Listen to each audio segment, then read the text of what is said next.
For today video, ang concern ng customer natin is pagka malakas ang ulan, meron siyang water leak sa headliner.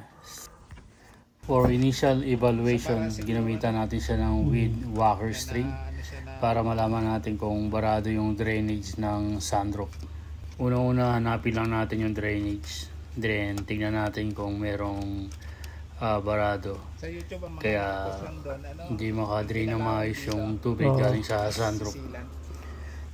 Dito nakita natin agad yung problema. Disconnected lang yung drainage hose, kaya diretso sa ceiling yung tubig. Lagay natin to rito.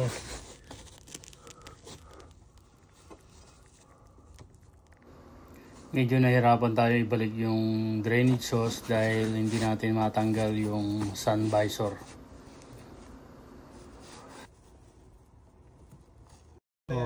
Dapat meron kang ganitong windbag para bubukay mo, ano? Wow!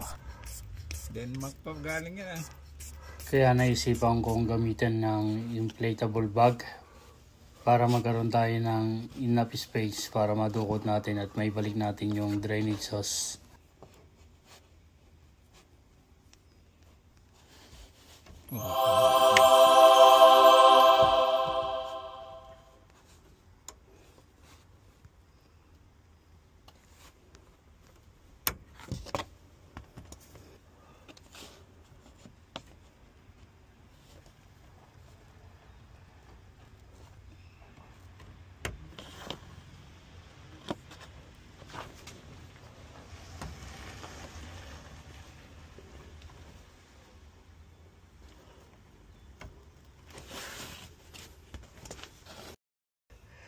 Okay, kailangan meron ka ganitong pump.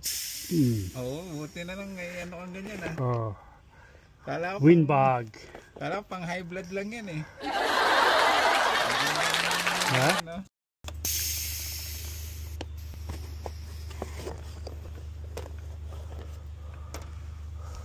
Ang mga ganyan-ganyan, huwag lang yung ano eh.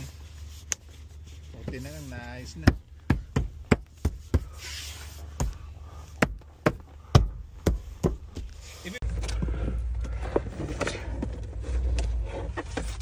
Ayan o, mga ginamit natin o.